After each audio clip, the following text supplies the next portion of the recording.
Salut à tous, j'espère que vous allez bien. Sur pour une nouvelle vidéo réaction, n'hésitez pas à liker, à vous abonner avant que la vidéo démarre. Donc on est parti directement, donc l'instant T, donc youtubeur qui parle d'histoire, de sportifs, etc.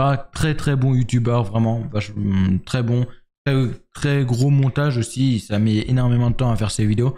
Donc évidemment il y aura tous les liens dans la description, sa chaîne et ses vidéos, allez lui donner de la force.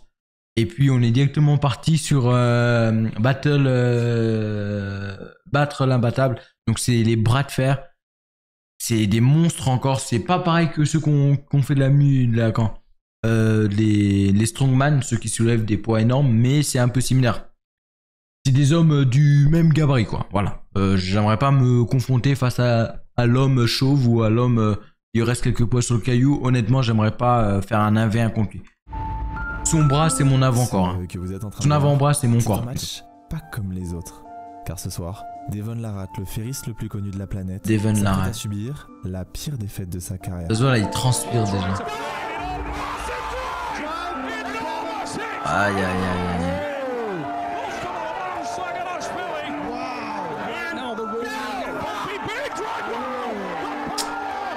Ça doit être dur de perdre comme ça, vraiment d'un coup comme ça.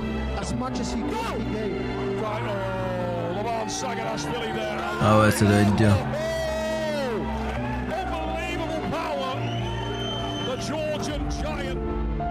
« 6-0. Un score au premier abord impressionnant. Mais paradoxalement, ce n'est pas ça le plus marquant. Le plus marquant, c'est que le légende Devon Larratt s'est littéralement fait écraser sans avoir pu montrer la moindre résistance. Et ça, c'est complètement anormal. Mais comment est-ce possible? Comment l'icône mondiale du bras de fer a-t-il pu être à ce point humilié? Pour comprendre, c'est finalement assez Devon Larratt, c'est... en fait, la vidéo, j'ai déjà vu avant, mais... Wow, le gabarit, non mais mec, il est plus large que la porte de chez moi, je vous jure. Le numéro 1 mondial actuel. De toute façon, il a pas l'air méchant, mais il faut pas se confronter à des gens comme ça. Car le fait qu'il soit numéro 1 mondial n'est en réalité pas le plus important. EVW, le plus important, c'est qu'il domine tellement le monde du bras de fer qu'il est unanimement considéré. Vous avez vu leurs bras? Imbattable. Oui, énorme. À l'heure actuelle, aucun ferriste au monde n'est en c'est énorme leurs bras. Moi je dis tout petit bras par rapport à eux. Bah après ça je me défends pas trop mal mais... de Devon Larratt à la fin du match est encore plus révélateur de sa domination. Ah oui ok ouais. Dans le deuxième round, la puissance démesurée de Levan Saginashvili a déchiré une partie du biceps de son adversaire. Ah ça doit faire mal. Pour Devon, le traumatisme est donc double. Physique, comme on vient de le dire, mais aussi mental. À tel point que dès le lendemain, il va dire ça. I don't want a rematch. Sauf que ce genre de phrase, ça ne lui ressemble absolument pas. Devon Larratt, c'est un guerrier dans l'âme qui d'habitude ne se laisse jamais abattre. Mais aujourd'hui, après 23 ans de carrière, il a réalisé qu'il... 23... Mais pourtant, je sais pas, il a quel âge? Il a 50 ans jamais défié. 23 ans de carrière. Il fait pas vieux en fait. Et je pense qu'il y a une cinquantaine d'années, 40 ans. Bah plus 45 que 40 je pense. Mais il est jeune, il lui manque des titres. Mais selon Devon, en termes de niveau pur, personne dans l'histoire ne l'égale. Ce constat est certes irréfutable, mais il reste très dur à encaisser pour le compétiteur qu'il est. Ah oui, bah forcément. C'est parfois quand on touche le fond qu'on est submergé par une énergie brute. Submergé. Devenait un catalyseur qui nous pousse à dépasser ce qu'on croyait être nos limites. Et à l'heure actuelle, Devon ne le sait pas encore. C'est un Canadien, Devon Larratt, je crois.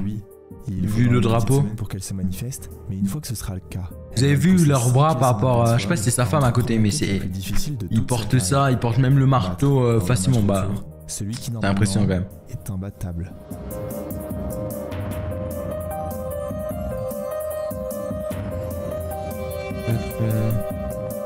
Devon Saginashvili. Ok. Ok.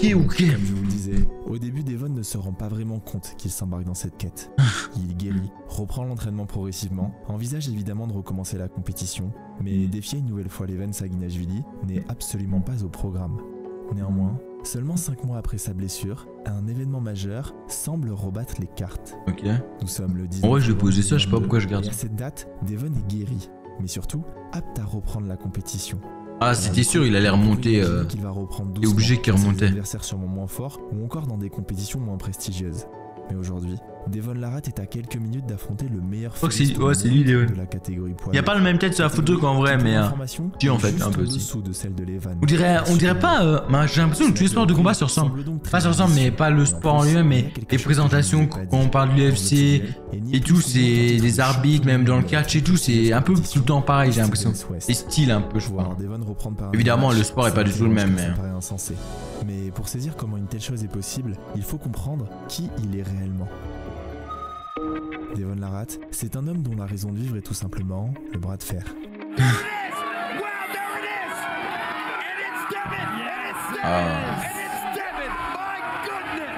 Il a commencé cette discipline durant son enfance pour ensuite continuer à la perfectionner pendant sa carrière militaire. Car Devon a fait partie des forces armées canadiennes pendant 16 ans. Ouais, il est grand par rapport aux autres déjà. Il s'entraînait d'un côté avec ses frères d'armes et d'un autre, il participait à des compétitions internationales. Et c'est en 2008 qu'il devient officiellement un très grand. 2008, j'avais. Qui est ni plus ni moins que le plus grand très jeune. Et comme l'est aujourd'hui l'Evans Saguinashvili, John Brezek était considéré à l'époque comme un mental. Cette victoire sera ensuite suivie de plein d'autres qui lui offriront plusieurs titres, dont plusieurs de champions du monde, à la fois du bras droit et du bras gauche.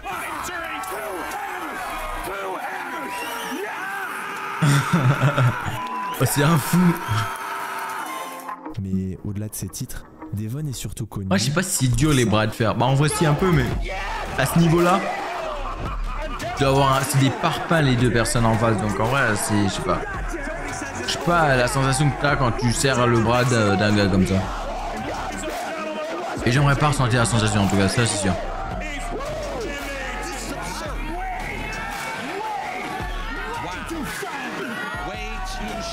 Aïe aïe aïe aïe, il est trop fort. Tu peux rien faire, Jerry. Laisse tomber. Voilà, c'est bien. De toute façon, il lui a pissé dans le cerveau déjà au début quand il a dit je suis bien, parce qu'en fait mentalement l'autre il se dit ah ouais, ok, je donne tout ce que j'ai mais lui il est bien. Du bras de fer, on pourrait penser que c'est uniquement de l'arrogance. Et ça c'est mais ce trash talk fait en réalité partie intégrante de sa stratégie. Une fois que tu as réussi à manipuler l'adversaire, à comprendre l'adversaire, c'est bénéf, c'est bénéf. On obtient un combo redoutable.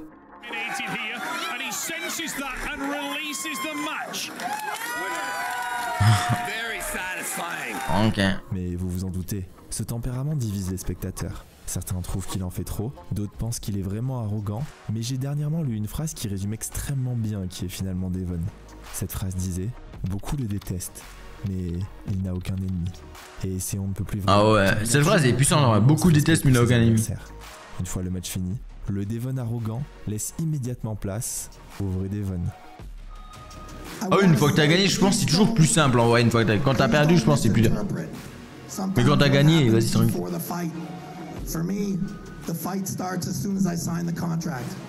Il parle canadien là ou il parle anglais?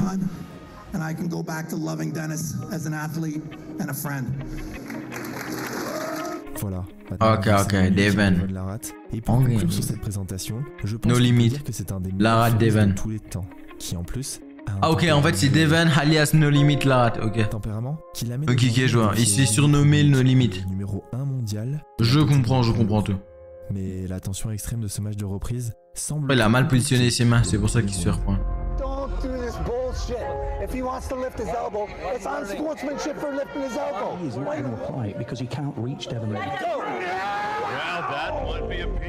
Bon, le premier round n'arrivera pas à se faire sans une aide supplémentaire. Ils viennent donc de sortir la sangle qui va permettre de lier les mains de nos deux protagonistes. Maintenant c'est bon, le match peut enfin commencer. Il l'attendait, ça se voit là, ça se voit l'autre il y arrive pas.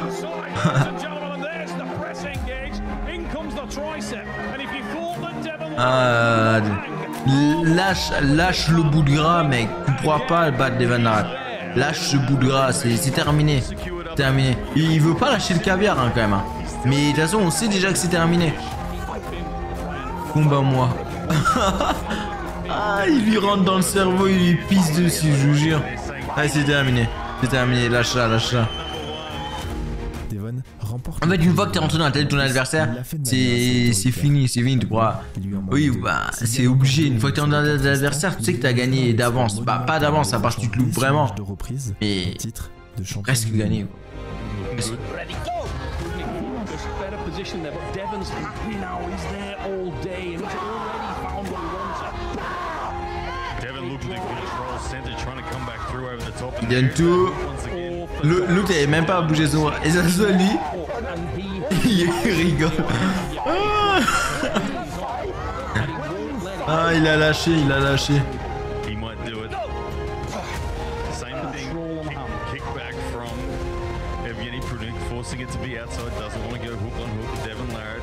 It's a different size of man. And Evgeny. Là, c'est terminé. Non, glisse pas, c'est fini. Eh ouais. 3-0, 1 et 2 et 3-0. Merci Devon. Tu vois, en vrai, t'as un père comme Devon chez toi, tu sais que t'es tranquille. Ah, après, si tu fais des conneries, tu sais aussi que t'es tranquille parce que tu n'en feras pas deux de conneries, tu vois.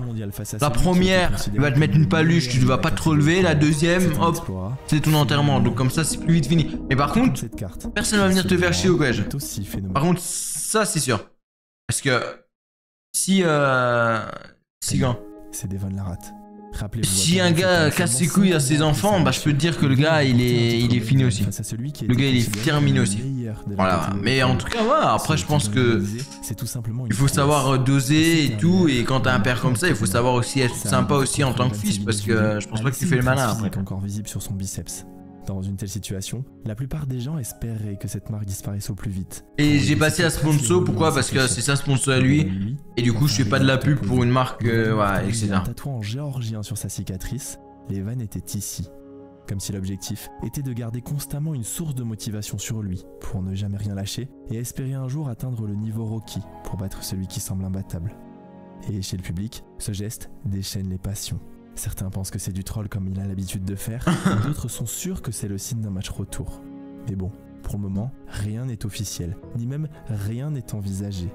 Mais le guerrier dans l'âme qu'il est va le pousser à continuer les compétitions contre... On dirait à la Undertaker. Et comme il aime les challenges, il va en quelque sorte remettre en jeu sombre fraîchement acquis. Mais cette fois-ci... Concentration maximum. Ça peut paraître bizarre dit comme ça, mais dans le monde du bras de fer, il y a deux types de compétitions. Les officiels, qui délivrent des titres de champion. Un peu comme partout, quoi. Eux aussi Home Championships. Mais il y a aussi et surtout les privés, dont certaines délivrent des titres de champion. À la W, mais je vous jure, tous les sports se ressemblent, les box et tout. Tout le monde rentre un peu du même style, c'est un peu pareil. Ouais, lui il est déchaîné lui. Compétition East vs West. Oh, un champion du monde de la oui, c'était Tintin frère, je te jure. Je faisais dans tous les sens.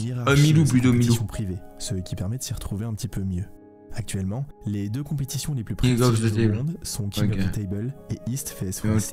Et celui qui décroche le titre de champion du monde de la compétition East vs West est généralement considéré comme le numéro 1 mondial.